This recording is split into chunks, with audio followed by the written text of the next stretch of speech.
దేశమంతా ఎంతో ఆసక్తిగా ఎదురుచూసిన పూరి జగన్నాథుని రత్న భాండాగారాన్ని అధికారులు ప్రత్యేక పూజల అనంతరం ఆదివారం మధ్యాహ్నం 1:28 తెరిచారు.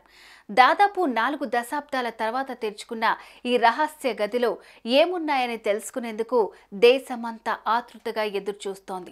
భవిష్యత్ అవసరాలకు వర్తమానపు అవకాశమే ఈశాన్యలో మీరు పెట్టే పెట్టుబడి. ఈశాన్య వెంచర్స్ లో ఇప్పుడే ప్లాట్ బుక్ చేసుకోండి. మీ దగ్గరలోని ఈశాన్య ప్రాపర్టీ అడ్వైజర్ ను సంప్రదించండి. ఇదిలా ఉంటే 1978లో అంటే చివరిసారిగా తెరిచిన సమయంలో ఆ భాండాగారంలో ఎలాంటి నిధులు బయటపడ్డాయో మీకు తెలుసా?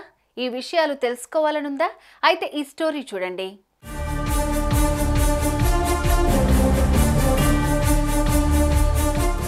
ఇప్పుడు యావత్ దేశం చూపంతా ఆదివారం తెరుచుకున్న పూరి జగన్నాథుని రత్న భాండాగారంపై ఉంది. 4 దశాబ్దాల అనంతరం తెరుచుకోవడంతో నిజానికి అందులో ఏమున్నాయనే ప్రశ్నలు ఇప్పుడు అందరి మెదళ్లను తొలిచేస్తున్నాయి. అయితే ఆ రత్న భాండాగారంలో విషసర్పాలుంటాయని ఎన్నో పుకార్లున్నాయి. వీటన్నిటినీ దృష్టిలో ఉంచుకున్న ఒడిశా ప్రభుత్వం కట్టుదిట్టమైన ఏర్పాట్లు చేసి ఎట్టకేలకు ఆ రత్న భాండాగారాన్ని తెరిచింది. అయితే ఆ ప్రక్రియలో ఎంతోమంది పూజారులు, ప్రభుత్వ అధికారులు పాల్గొన్నారు. ఈ రత్న భాండాగారాన్ని తెరిచే సమయంలో డ్యూటీలో ఉన్న ఓ ఆఫీసర్ అక్కడే స్పృహ తప్పి పడిపోయారు.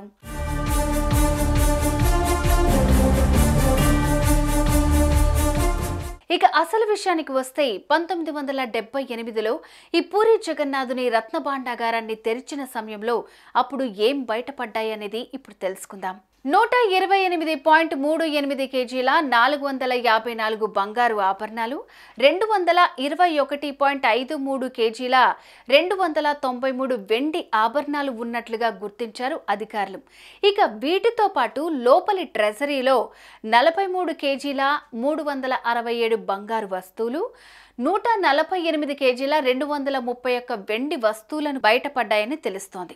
ఇక బయటి ట్రెజరీలో అయితే 84.74 కేజీల 87 బంగారు ఆభరణాలు, 73.64 కేజీల 62 వెండి వస్తువుల నిధి కనిపించినట్లుగా సమాచారం. అయితే ఇవన్నీ లెక్కించడానికి అప్పట్లో దాదాపు 70 రోజుల సమయం పట్టినట్లుగా తెలుస్తోంది.